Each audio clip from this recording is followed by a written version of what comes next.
నిమిషం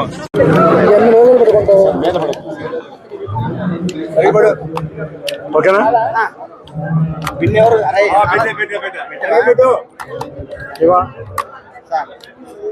అందరికీ నమస్కారం.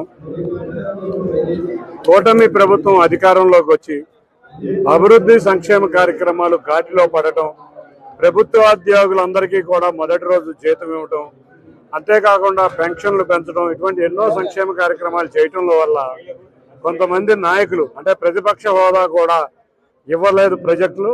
కొంతమంది ఎమ్మెల్యేల కింద గెలిచిన నాయకులు, మన మధ్య సొంత నియోజకవర్గంలో డిపాజిట్ కోల్పోయిన నాయకులు ఏదో విధంగా ప్రభుత్వాన్ని అస్థిరత పరచాలని, పిచ్చి పిచ్చి మాటలతో ప్రజలని మభ్యపెట్టాలని చాలా రకరకాల వేషాల భావంతో వ్యక్తీకరిస్తున్నారు.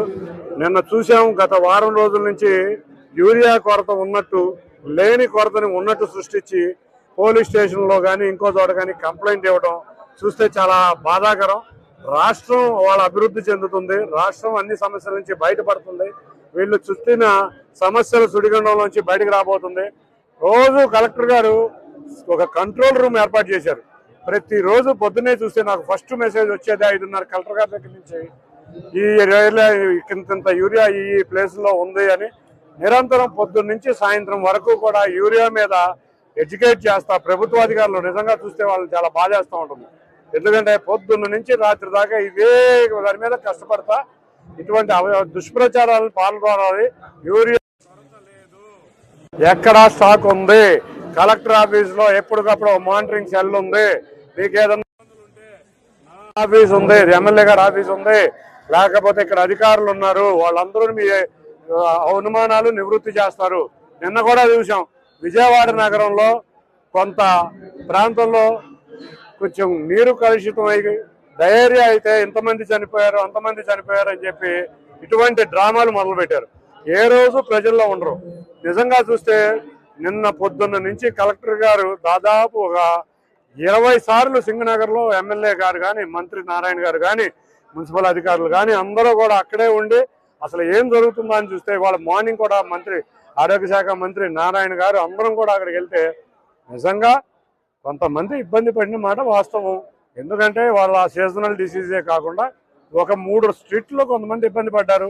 వాళ్ళందరికీ నిన్న పొద్దున్న నుంచి కూడా ఒక హై స్కూల్లో ఒక శిబిరం ఏర్పాటు చేసి వచ్చిన వ్యక్తులందరికీ కూడా ప్రతిదీ కూడా మేము మీడియాకి తెలియజేస్తమే కాకుండా ఒక మైక్ పెట్టి అనౌన్స్ చేపిస్తున్నాం.